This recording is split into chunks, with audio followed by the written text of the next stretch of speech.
No, nahrávame. Ideme na vec. Ty brďo. Aj. To by človek nepovedal, koľko je babračky s týmto podľaným nastavovaním. Dlho to trvá, keď to človek nastaví. Prišiel som skoro pred hodinou a doteraz som nastavoval veci. Minimálne 3/4 hodinu nastavujem kameru a obraz.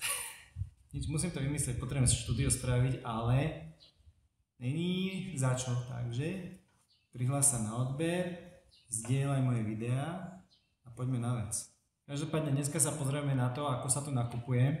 Toto je môj tátoš. Ideme do mesta na nákupy. Keď chcem kupovať niečo, neviem, ako potraviny a takéto, tak idem na tržnicu.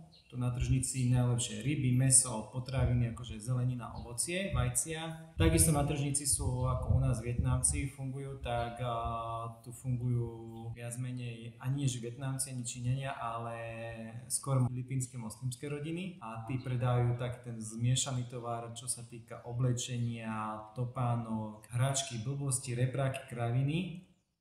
Potom sa tu nájdú na tržnici aj čo sa týka nejakých záhradkárskych potrieb, ale to veľmi málo, skôr nejaké semiačka alebo také tie hnojiva a takéto veci.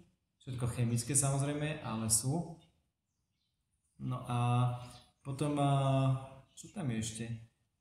Ešte sú tam také tie bežné obchodíky, akože maličké potraviny po okolí. Sú tam nejaké menšie reštaurácie, eatery, akože sa príde človek najesť, to je ako vývarovňa, niečo takého štýlu. No a potom ďalšie obchody sú tu tzv. Čínske obchody, ako my máme vietnamské obchody, tak tu sú čínske, alebo aj u nás sú čínske nejaké obchody, ale väčšinou to vlastne Vietnamci, nie Číňania. A tu sú to vyslovene čínske obchody a tam je vlastne ten zmiešaný tovar, či už nejaké plastové výrobky, čo sa týka kyblov, hrncov, no nie hrncov, ale tých nádoplastových kadejakých, boxov, pohárov a kravín. Potom je tu klasický riad, kuchynský riad, akože na varenie, na pečenie.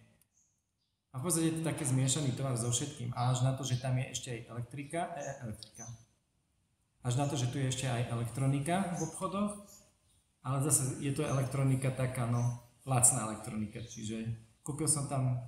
U jedného som práve kúpil bicykel a ten bicykel chudák, za bicykel som dal okolo 80 € a už ďalších 20 alebo skoro 30 € som do toho vrázil, takže ako ja som s tým počítal, že to bude stáť, len som nepočítal, že mi to po 6 týždňoch odíde a paradoxne tu záručná doba, že čo u nás 2 roky, čo sa ľudia sťažujú, že je málo záručná doba, alebo že po 2 rokoch odíde, tu vlastne záručná doba nie, tu akože po kamarátsky týždeň, a to len, že po kamarátsky, že ma poznajú, že do týždňa mi to vymenia, ale ináč nechcú meniť, že povedia 2 dní záručná doba, hotovo. No a potom sú tu také akože väčšie potraviny, menšie potraviny. Tie menšie potraviny sú vlastne okolo tržnice a potom väčšie potraviny sú tiež v podstate vedľa tržnice. V tých väčších potravinách potom sú už aj pridružené drogérie v mnohých prípadoch, nie všetky, ale veľmi často sa stáva, že sú potraviny a drogéria súčasťou tých potravín. Sú tu nejaké obchody, siete, akože siete potravín a drogérií, potom sú tu známe americké potraviny, sieť amerických potravín od 7 do 11. A čo ešte by som povedal?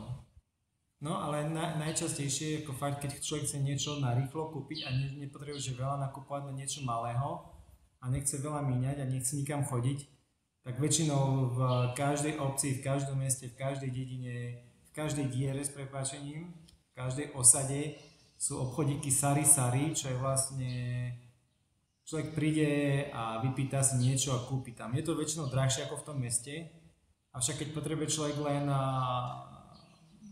trošku oleja na varenie, tak je to najvýhodnejšie, lebo do mesta, keď človek ide a chce kúpiť olej, tak väčšinou musí kúpiť tú litrovú fľašu aspoň, alebo teda sú aj menšie, ale to zase na tržnici. Ale keď chce človek kúpiť, že len na jedno varenie, tak v týchto sari tam to majú posáčkované. No všetko sa to dáva do sáčku. Z jednej stránky Filipíny medzi prvými zrušili plastové slamky kvôli tomu, že veľa plastov. Z druhej stránky to ako prd v hurikáne, pretože toľko plastov, toľko bordelu, to sa všetko dáva do sáčkov, do plastových a či napoje, či olej, či ľad sa robí do sáčkov plastových. Že nie, že obnovíš a tie, ako my robíme do tých kociek, takých tých foriem, ale normálne do sáčku sa dá voda a to sa predáva za 5 pesos. Potom sú tu také obchody ako, u nás by to bolo železiarstvo, alebo teda stavebniny a železiarstvo, tu je to v kope. Joj, a tak si tu žijeme. Ak sa ti toto video páčilo, daj mi palec hore. Do komentára mi napíš, čo ťa ešte zaujíma, prípadne čo ďalšieho, o čom ďalšom by som mal natočiť video. Väčšina z vás, ktorí sledujete moje videá, ešte nie ste prihlásení na odber, takže vás poprosím, prihláste sa na odber, dajte ten zvonček a vás to nič nestojí, mne to pomôže a hlavne uvidím, že tvorba týchto videí má zmysel a že je o to záujem. Hlavne je to pre mňa motiváciou robiť viac a zaujímavejších videí.